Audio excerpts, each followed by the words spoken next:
다시 함께 기도하겠습니다.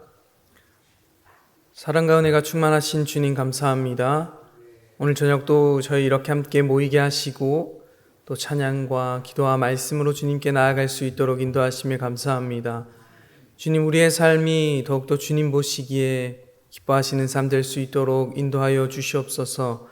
이 세상 가운데 늘 언제나 말씀으로 승리하며 또한 주님 주신 능력으로 거뜬히 살아갈 수 있는 우리의 삶 될 수 있도록 주님 인도하여 주시옵소서.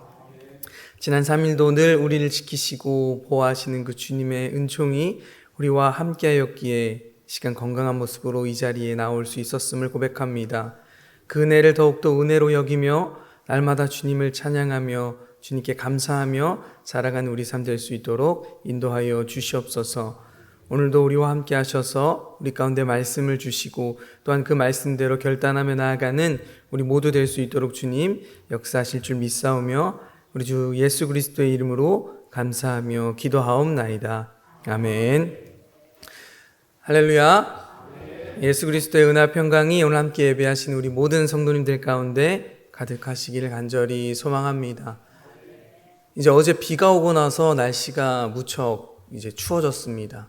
이제 이 추워지는 날씨 가운데 우리 모든 성도님들 건강 유의하시고 또 더욱 이 겨울을 맞아서 우리의 믿음이 더욱더 단단해지고 또 하나님 보시기에 아름다운 믿음으로 나아갈 수 있었으면 좋겠습니다. 오늘은 갈라디아서 2장 20절 말씀을 통해서 믿음으로 의롭게 되는 복음이라는 말씀의 제목으로 은혜를 나누겠습니다. 그럼 갈라디아서는 신약 서신서 가운데 로마서 그리고 고린도 전후서와 함께 교리 서신으로 분류되는 서신입니다. 그래서 이 갈라디아서에 약간 별명이 있는데요. 약간 작은 로마서 아니면 로마서의 게오다라고 이러한 별명이 붙여져 있습니다. 그 이유는 갈라디아서가 로마서와 마찬가지로 이신칭의 즉 믿음에 의하여 이롭다 칭하게 하시는 그 은혜의 원리를 기본 주제로 하고 있기 때문입니다. 그러나 이 로마서와 갈라디아서의 약간의 차이는 로마서는 이 믿음에 의하여 의롭게 된다는 이 복음의 원리 자체를 처음부터 세세히 설명하고 있다면 갈라디아서는 율법을 지킴으로 의인이 될 수 있다고 말하는 소위 율법주의자와 대조하여서 이신칭의 원리의 그 진정성을 바울은 강조하고 있습니다. 그러면서 오직 믿음으로 의롭다함을 얻을 수 있다라고 하는 그 동시에 구원을 받은 그리스도인들은 율법에 대해 자유하다라고 선언하는 바울을 보게 됩니다. 그래서 갈라디아서 1장 1절부터 5절까지의 말씀을 통해서 우리는 갈라디아서의 이 배경을 알 수 있는데 1장 2절 말씀에 함께 있는 모든 형제와 더불어 갈라디아 여러 교회들에게 라고 이야기하면서 갈라디아 여러 교회들에게 문안하며 또 하나님과 예수님의 그 은혜와 평강이 있기를 기원하고 있습니다. 여기서 등장하는 갈라디아 지방이 정확히 어디였는지에 대한 주장은 다양하지만 바울이 1차 전도 여행 당시 방문하고 세웠던 그 교회가 있던 비시디아 안디옥 그 지역을 비롯해서 이고니온, 루스드라, 더베 이러한 로마의 한 속주 남부를 가리키는 것으로 보기도 합니다. 그래서 1차 전도여행 당시 바울은 바나바와 함께 고난을 무릅쓰고 이 갈라디아 지방에서 교회를 세웠습니다. 그 과정에서 유대인들에게 핍박을 당하고 심지어 돌에 맞기까지 했습니다. 그래서 사도행전 14장 19절 말씀에 유대인들이 안디옥과 이고디온에서 와서 무리를 충동하니 그리 돌로 바울을 쳐서 죽은 줄로 알고 시외로 끌어내치니라. 이렇게 바울은 죽을 고비를 몇 번이나 넘겼습니다. 하지만 이 지역의 많은 이방인들은 바울이 전하는 그 복음을 듣고 믿음이 생겼습니다.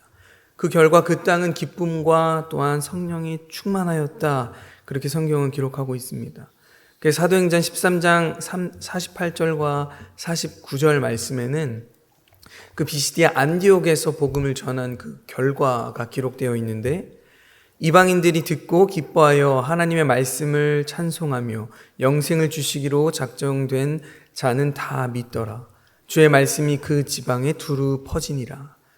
이렇게 하나님께서 바울의 손을 통하여 표적과 기사를 행하게 하셨고 또한 그 은혜의 복음을 증거하게 하셨습니다.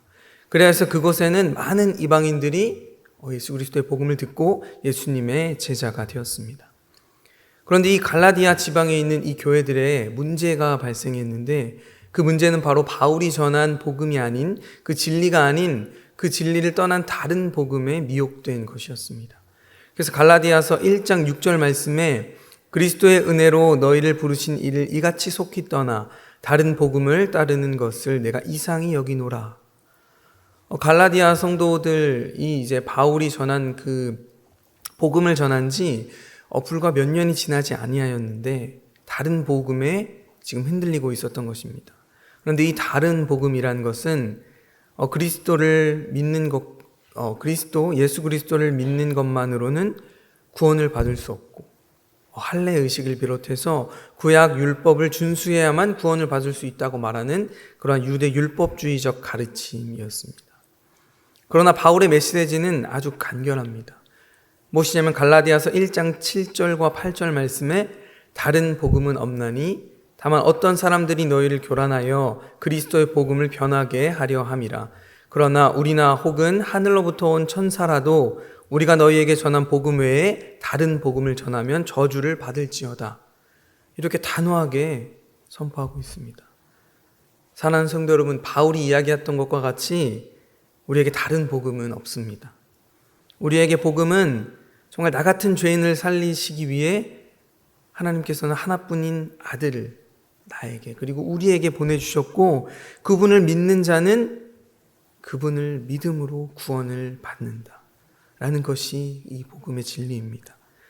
우리의 행위와 우리의 모습이 예쁘고 잘나서가 아니라 하나님께서는 우리의 그 믿음을 보시고 의롭다, 죄 없다 여겨주시는 것입니다. 그래서 갈라디아서 전체의 그 바울의 문체를 보면 간결하고 확실합니다. 그리고 때로는 뭔가 전투적인 느낌이 들기도 합니다. 그 이유는 바로 이 갈라디아 교인들에게 다른 복음과 같은 이 다른 복음처럼 받아들여진 율법주의가 사실은 복음의 진리를 변질시키는 것에 불과하는 것을 바울은 갈라디아 교인들에게 강변하고 있기 때문입니다. 그래서 강한 어조로 계속해서 바울은 갈라디아 교인들에게 이 사실을 알려주고 있습니다. 유대인들, 특히 율법주의자들은 그리스도의 복음을 믿는 그 이방인들에게 어떤 말로 그들을 미혹하고 현혹하였냐면 그리스도를 믿는 그 믿음으로는 부족하다. 그리고 그리스도를 믿는 것은 그리 중요하지 않다. 왜냐하면 구약의 율법을 온전히 준수하여야 우리 스스로는 의인이 될 수 있기 때문이다. 그래서 유대인들, 그 율법주의자들은 그 율법을 엄청나게 강조했습니다. 그리고 사도행전 15장 1절 말씀에는 어떤 사람들이 유대로부터 내려와서 형제들을 가르치되 너희가 모세의 법대로 할례를 받지 아니하면 능히 구원을 받지 못하리라. 이러한 말로 또 미혹합니다. 할례를 행하는 것이야말로 하나님의 가족이 되는 그러한 눈에 보이는 가시적인 표시다. 그래서 할례의 표가 있어야만 구원받은 사람이다. 이렇게 이야기하고 또 생각했습니다. 그리고 할례야말로 구약 계명들을 완성시키는 그 하나님의 뜻에 순종하는 일이다 라고 그렇게 이야기했습니다. 여러분, 이 말을 들은 그 이방의 많은 그리스도인들은 미혹될 수밖에 없었습니다. 그래서 그 많은 사람들이 이 율법의 행위에 집중하게 되고 또 그들의 그러한 말에 따라가게 되었습니다. 율법주의자들의 이 말은 이방인이었던 그 그리스도인들의 믿음을 흔들기에는 충분했습니다. 그 이유는 인간의 어쩔 수 없는 그러한 성향 때문인데 인간은 구원을 얻기 위해서 우리가 행위로 아니면 어떠한 노력을 해야 한다는 그러한 생각이 강하게 있습니다. 무언가를 얻기 위해서는, 그래서 구원을 얻기 위해서는 우리가 무언가 의로운 일을 해야만 할 것 같고 아니면 어떤 대가를 지불해야 한다 이렇게 생각하는 것이 일반적이었기 때문입니다. 그리고 특별히 이 고대 세계에서는 신과 그 인간의 차이는 신은 어떤 존재냐면 불사의 존재입니다. 신은 죽지 않은 존재. 그러나 인간은 어떤 존재죠? 그냥 유한한 존재, 소멸할 수밖에 없는 존재입니다. 그래서 그리스 로마 신화나 이러한 신화들을 보게 되면 이 신들은 지금 우리가 윤리적인 주체나 때로는 도덕적인 존재가 아니었습니다. 이게 무슨 얘기냐면 때때로 인간 삶에 개입해서 그 인간을 못 살게 굴기도 하고, 때로는 부도덕한 행위를 저지르기도 하고, 때로는 폭력적인 존재가 되기도 했습니다. 그래서 그리스 로마 신화에 보면 제우스나 그러한 신들이 인간 삶에 개입해서 인간 여인들과 결혼해서 낳은 자식들, 그런 자식들도 있는 것이죠.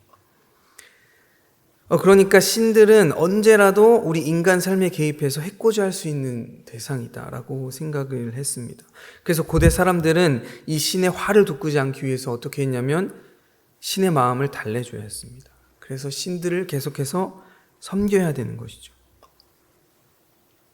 그래서 또 한 가지는 신은 우리 인간보다 훨씬 더 능력이 뛰어난 존재이기 때문에 이 신의 힘을 의지해서, 신의 힘을 빌려서 이 나의 삶의 불행한 조건들을 없애고 싶은 그런 마음도 인간에게 있었습니다.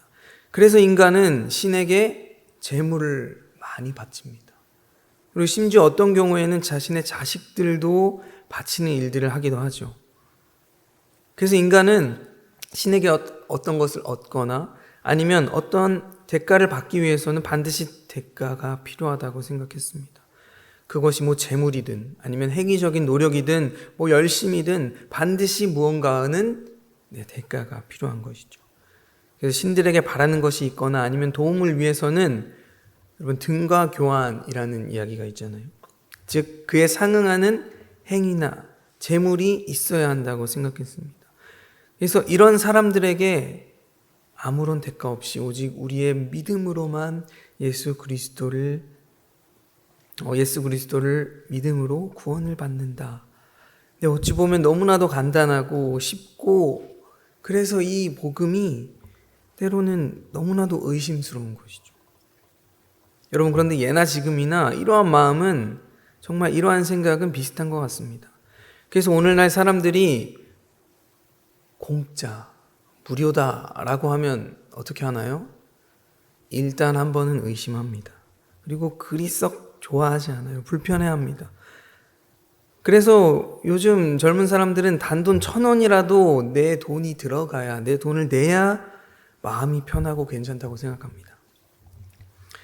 이게 정말 적절한 예가 될지는 모르겠지만, 저희가 이제 시선제에서 꼭 그 시립대 면접이나 아니면 논술 시험이 있을 때 그 시선제를 개방해서 그 면접을 위해 온 그 학부모님들께 이렇게 시선제를 오픈합니다. 평일에.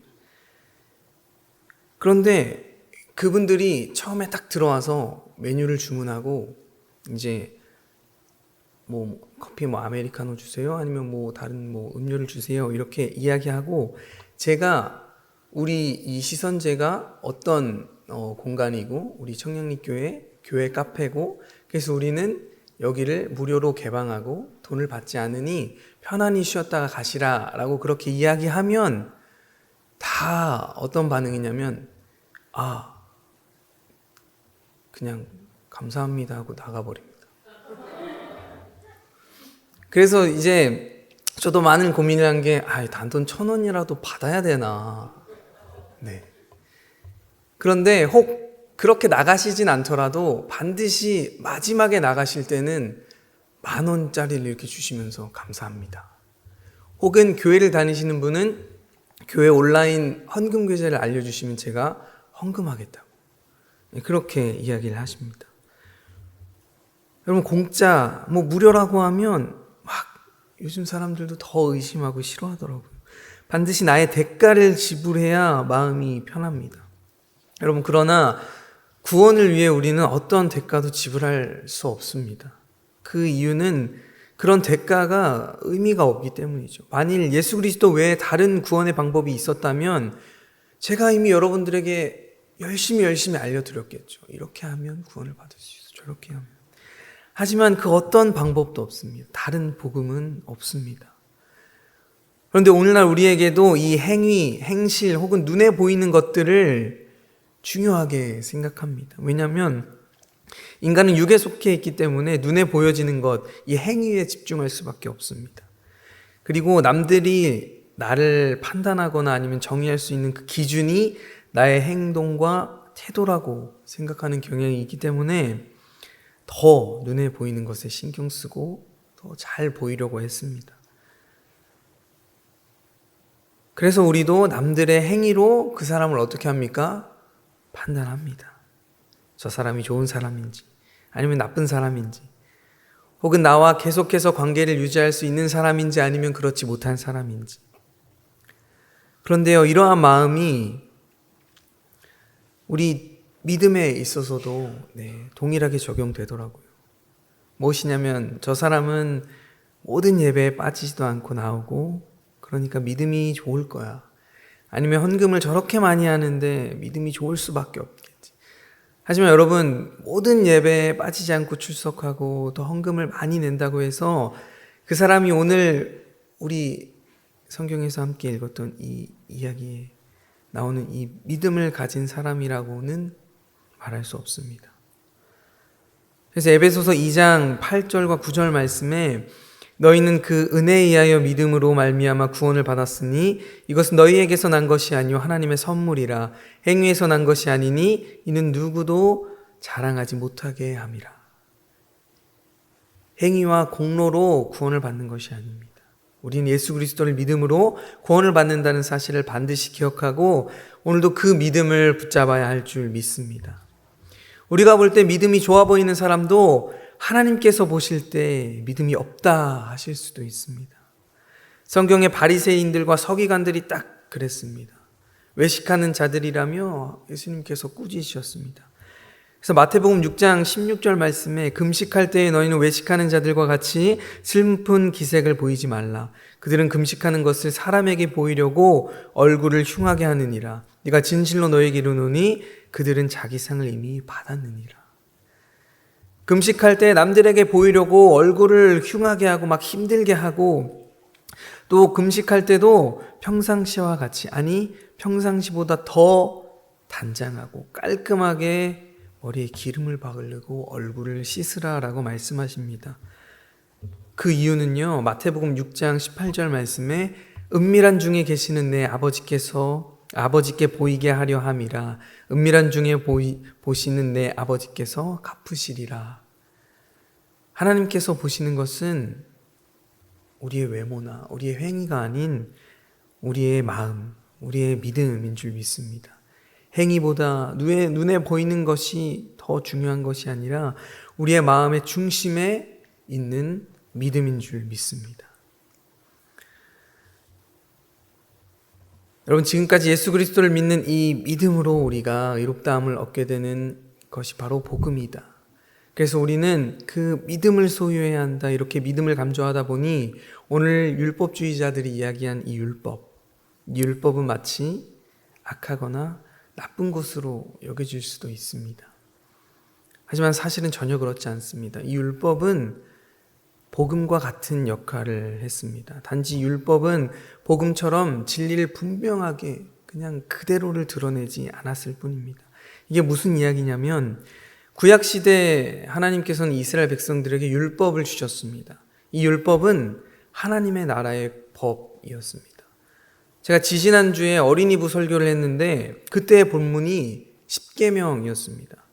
그래서 그날 설교의 제목을 제가 뭐라고 했냐면 하나님의 나라 백성답게 살아가기.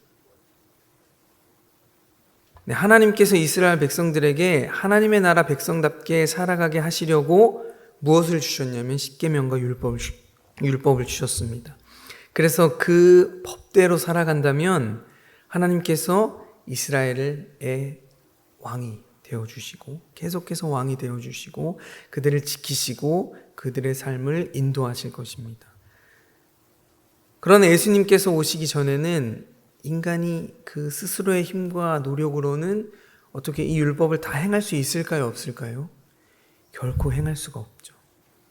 그렇기 때문에 하나님께서는 율법을 통해서 우리의 죄를 알게 하셨고 또 우리의 부족함, 또 우리의 약함을 깨닫게 하셨습니다. 그래서 그 결과 우리는 믿음으로 하나님께 나아갈 수밖에 없는 존재라는 것을 깨닫게 하셨죠. 그래서 율법은 그 자체로 사람을 구원하는 것이 아니라 자신을 의지하지 않고 하나님께로 나아가게 하는 그러한 간접적인 효과를 나타내는 복음이었습니다.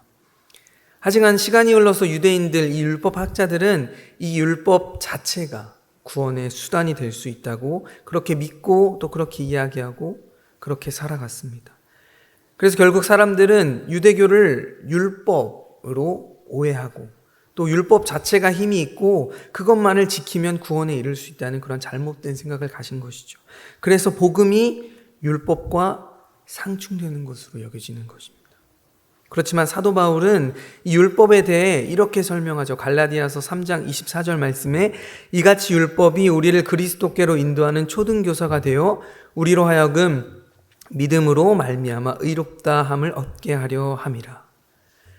율법은 초등교사가 되어서 우리를 믿음으로 하나님께 나아갈 수 있도록 인도한다는 것입니다.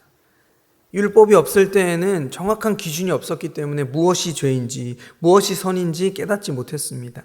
하지만 하나님께서 우리에게 율법을 허락하셔서 그 율법으로 우리는 죄가 무엇인지 명확하게 알 수 있었습니다. 이렇게 죄를 알게 되자 우리는 무엇을 깨닫냐면 우리의 힘으로는 결코 죄를 해결할 수 없고 죄를 이길 수 없다는 사실을 알게 됩니다. 이 죄의 문제를 우리의 노력으로 아무리 발버둥 쳐도 완전히 해결할 수 없고 오히려 해결하려고 하면 할수록 문제가 더 심해지는 것을 우리는 우리의 삶을 통해 계속해서 경험합니다. 그래서 우리가 할 수 있는 것은, 할 수 있는 일은 우리의 실패, 우리의 약함을 인정하고 하나님께로 나아가는 것입니다. 날마다 우리의 죄된 모습을 가지고 하나님께 나아가 회개하는 삶. 이러한 순종의 삶이 믿음의 삶인 줄 믿습니다. 그래서 바울은 이러한 삶의 모습을 다음과 같이 말씀합니다. 고린도전서 15장 31절 말씀에 형제들아 내가 그리스도 예수 우리 주 안에서 가진 바 너희에게 대한 나의 자랑을 두고 단언하노니 나는 날마다 죽노라. 그리고 또 바울은 오늘 우리가 함께 읽었던 갈라디아서 2장 20절과 같이 고백합니다. 우리 오늘 이 갈라디아서 2장 20절의 말씀은 다 함께 한 목소리로 읽어보겠습니다. 함께 읽겠습니다. 시작. 내가 그리스도와 함께 십자가에 못 박혔나니 그런즉 이제는 내가 사는 것이 아니요 오직 내 안에 그리스도께서 사시는 것이라. 이제 내가 육체 가운데 사는 것은 나를 사랑하사 나를 위하여 자기 자신을 버리신 하나님의 아들을 믿는 믿음 안에서 사는 것이라. 아멘. 바울은 하나님 앞에서 악하고 죄된 그 나의 모든 생각과 나의 육신을 날마다 죽인다. 날마다 내려놓는다. 그렇게 고백합니다. 그리고 예수님과 함께 나의 자아를 십자가에 못 박았다. 그렇게 선포합니다. 그렇게 함은 오직 내 안에 그리스도께서 사시게 하기 위함이다. 사랑하는 성도 여러분, 우리 마음 가운데 주님을 모시고 또 주님께서 말씀하신 대로 순종하며 살아가는 삶이 바로 참된 믿음의 삶인 줄 믿습니다. 그래서 우리의 모습을 돌아보며 늘 언제나 회개하는 일, 그 회개하며 날마다 주님께로 한 걸음 한 걸음 나아가는 일을 주님께서 원하시는 줄 믿습니다. 또한 이러한 삶이 주님께서 기뻐하시는 삶인 줄 믿습니다. 그리고 이 믿음이 우리를 의롭다 여겨주시는 오늘 하나님께서 말씀하신 그러한 복음, 그러한 믿음인 줄 믿습니다. 이 믿음으로 의롭게 되는 그 복음이 늘 언제나 저와 여러분들의 삶을 새롭게 하고 변화시키는 능력이 될 줄 믿습니다. 오늘도 이 믿음을 붙잡고 주님께로 나아가시는 저와 여러분들 되시기를 주님의 이름으로 간절히 축원합니다. 시간 함께 기도하겠습니다. 사랑해 주님 감사합니다. 오늘 말씀을 통해 우리의 마음을 돌아봅니다. 과연 내 마음의 중심에 주님을 모시고 있는지요? 늘 주님을 사랑한다고 주님을 위하여 살겠다고 말하고 결심하지만 믿음 없는 우리의 모습을 봅니다. 믿음으로 바로 서기보다는 남들에게 보여지는 모습만 집중하여 가식적이고 형식적으로 변한 우리의 예배를 불쌍히 여겨 주시옵소서. 우리의 힘으로는 죄의 문제를 해결할 수 없기에 오늘도 하나님을 의지합니다. 그리고 그 마음으로 회개합니다. 우리를 불쌍히 여겨주시고 우리 안에 변화된 마음으로 새로운 심령을 허락하셔서 믿음의 삶 살아갈 수 있도록 인도하여 주시옵소서. 중심을 보시는 주님, 우리의 마음에 온전히 예수 그리스도를 향한 사랑으로 가득하게 하여 주시고 오늘 바울이 고백했던 것처럼 우리의 생각과 죄된 모습을 예수 그리스도와 함께 십자가에 못 박게 하여 주시옵소서. 그래서 이제는 예수 그리스도께서 내 안에 살아 역사하셔서 주님과 같이 생각하고 또한 주님과 같이 남들 이웃을 사랑하고 또한 섬기며 살아갈 수 있는 우리 모두 될 수 있도록 주님 인도하여 주시옵소서. 그렇게 행하실 주님을 기대합니다. 감사드리며 사랑이 많으신 우리 주 예수 그리스도의 이름으로 기도하옵나이다. 아멘.